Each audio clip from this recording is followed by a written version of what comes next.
Ladies and gentlemen, it is time for my official college football week number 13 top 10 best bets, where I go through 10 of my favorite bets here for week number 13, the final regular season college football week. And then we do have the conference championships, and then we do have all the bowls. So beginning at number 10, NC State, kind of a narrative-based game, kind of a momentum game, quietly having a very good season. North Carolina, not that they've had a bad season, but it just feels like it's kind of really gone off the rails a little bit. The loss to Clemson now, probably going to be unranked, even though they only have 3 losses. And yeah, it's a rivalry game. North Carolina State versus North Carolina. Again, NC State playing really well recently. I like them in a close one to win this game. This is kind of your irrelevant 8 o'clock game. I always say that with the rivalry week because the Ohio State-Michigan game is so big. Alabama-Auburn's always at 3:30. There's really never any great 8 o'clock games. Normally it'd be like Oklahoma State, but we're not getting it this year. So we're just going to go in on NC State to win this game outright, just based off a rivalry and also the fact that they're playing well. Moving on to number 9, and also the fact they're at home. But moving on to number 9, it is the Iron Bowl, Alabama at Auburn. I'm going in on Alabama. I know everyone's going to say, oh, it's a rivalry. Look at what happened 2 years ago. Bama was way better than Auburn. Auburn almost beat Alabama. Probably should have beat them outright at home. They're at home again. And certainly Auburn's going to play better than how they did against New Mexico State. I will say, New Mexico State is not that horrible of a team. Not to try and absolve Auburn from that terrible loss, but still, I'm going to go on. Alabama's just a juggernaut right now. And Alabama has a very precarious situation to where they've got to blow these teams out. Bama is stuck behind Texas. They need to make sure they keep winning. They win comfortably. Leave no doubt. And they should do that even if it's a game where, let's say, Auburn scores a touchdown early. They've got the crowd on their side. They've got the momentum. I think Bama will stabilize. They will calm down. Similar to what Georgia did against Tennessee when they went down 7-0. They calm down, they stabilize, and they crush them for basically 4 straight quarters. Bama minus the 14.5. The FPI loves Bama, 86% chance on the road. That is a big number. I will take them to cover there. Moving on to number 8, it is Kentucky at Louisville. So the context of this game is very interesting. This is a noon game, so it will be completely overshadowed no matter what happens in it. A QB could throw for 8 touchdown passes and no one would really know. But I will take Kentucky to win this game in an upset. It just feels right that Louisville, who's kind of a team that everyone's like, wait, how do they have 1 loss?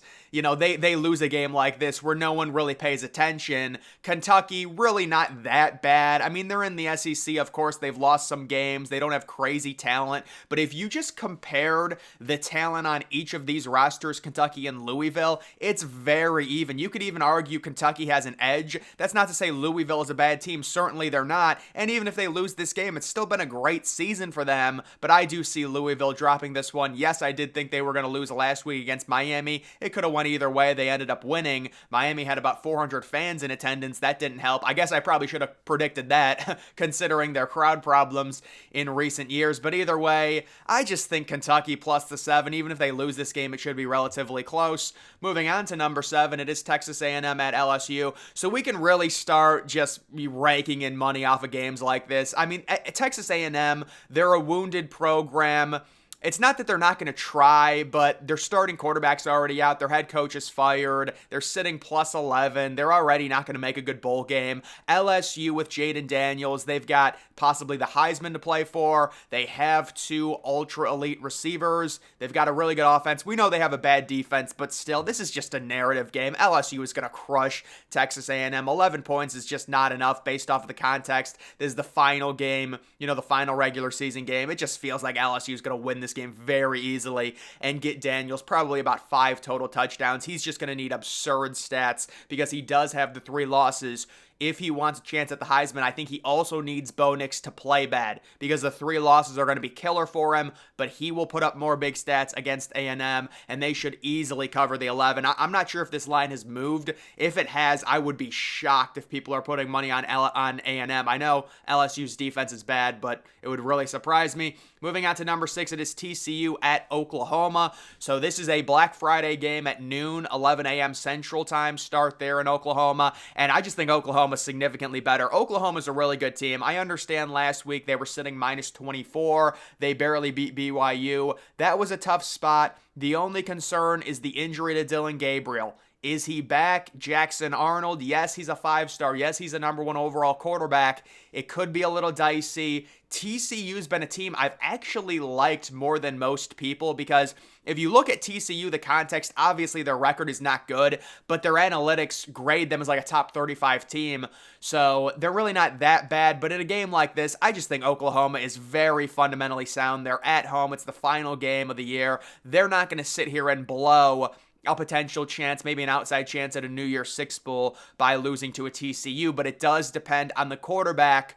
Dylan Gabriel possibly getting injured, that's a big problem. If he does play, I see them covering very easily. Moving on to number 5, it is another rivalry game here. Florida State traveling to Florida. I will be taking Florida plus the 11.5. We've got more quarterback concerns for both teams. FSU, obviously, without Jordan Travis, their backup quarterback does look decent. We will have to see how he plays, though, in the swamp in a rivalry game against a Florida team who really on offense is not that bad. Last week they played very well against Missouri. They have a quarterback injury to Graham Mertz, who's been a very good game manager this year. Hopefully he can play.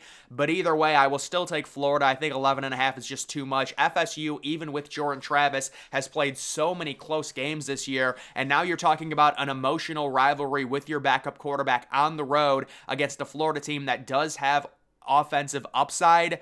To me, it just seems like great value on Florida plus the 11.5. And then with FSU, obviously the big time narrative surrounding them possibly not making the playoff if they go undefeated. It all depends on the context of how they win these games. If they win them, if their backup quarterbacks looks impressive, I think they're going to have no problems making the playoff, but it is a situation. Could you imagine FSU, they barely beat Florida, and then Louisville loses to Kentucky, so the ACC championship game becomes completely meaningless because Louisville is going to have 2 losses. They're probably not even going to be a top 15 team.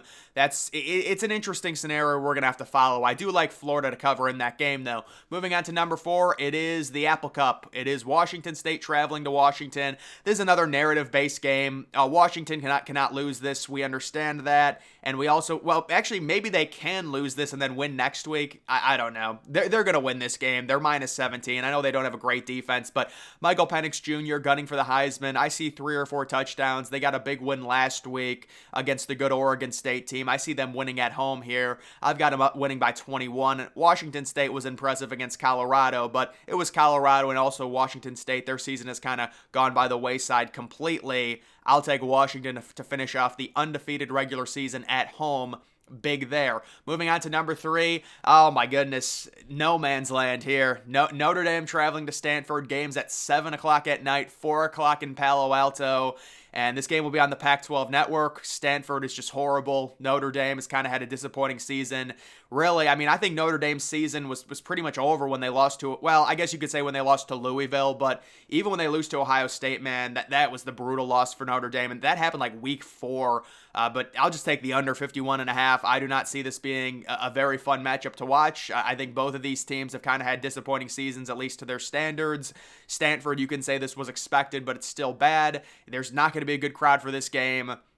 People are just going to want this thing to get over with. Let's be honest. I'll take the under 51.5. Moving on to number 2, it is Oregon State traveling to Oregon, the Civil War. Love the over 62. Bo Nix, the Heisman narrative. He's trying to wrap it up. He puts up 4 or 5 touchdowns. Oregon understands he very likely will win the Heisman against a solid Oregon State team who still should be very likely a top 15 team even after their loss last week. It was very competitive against Washington.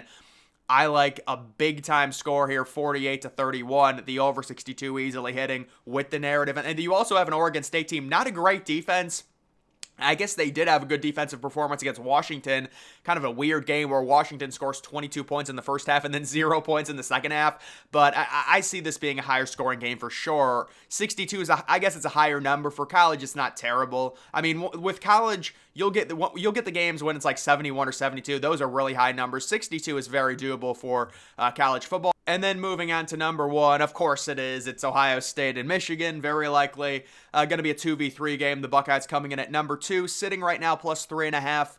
That line, the look-ahead line was Ohio State plus 6. That was a few weeks ago. It opened plus 4. It's down to 3.5. I love Ohio State in this game to win it outright. It just feels like Michigan without Harbaugh, Sharon Moore, they've really turtled up. Their offense in terms of their running game compared to last year is extremely ineffective. You've got Donovan Edwards, 3.5 yards per carry. Blake Corum, not nearly as good. The passing game for Michigan, their best receiver, Roman Wilson, a little bit injured. They don't have great skill position players, although they do have really good tight ends. I will say that about Michigan. I would expect them to throw a lot more in this game against Ohio State with McCarthy, possibly utilize his legs. There's also a narrative going around that McCarthy might be a little bit injured. Ohio State, on the other hand, very solid defense. They've got crazy weapons. It just comes down to Kyle McCord being calm and really not turning the ball over. We've seen several times this year where Kyle McCord, he's had like 7 or 8 intentional groundings. I don't know if it's been that many, it's been like 4 or 5 intentional groundings.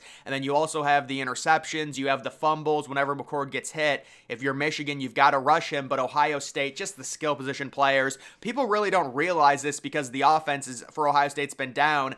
You've got Emeka Egbuka, who's now healthy, looked really good against Minnesota. You've got Marvin Harrison Jr., obviously the number one receiver in college football. You've got Cade Stove, or a top 3 tight end in college football. You've got Trevion Henderson, arguably the best running back in college football. You've got Xavier Johnson, who's an X factor. You've got one of the best blocking receivers in college football in Julian Fleming. It's just a loaded offense, and I know people see McCord and he's not that great, but they just have so much talent. And I understand Michigan does have the QB advantage, but I don't know, it just feels like this year with Michigan, all the cheating stuff going around them, they're due to get knocked out, and I think the Buckeyes will deliver a potential knockout blow here. 30-27, very close game. I don't know if it's going to be one of these games that comes down to a walk-off field goal by Ohio State, or maybe it'll be 30-20. Michigan will score a late touchdown to make it close. But either way, that's going to do it for these best bets. Make sure you're following me on X. Link to that's always in the description.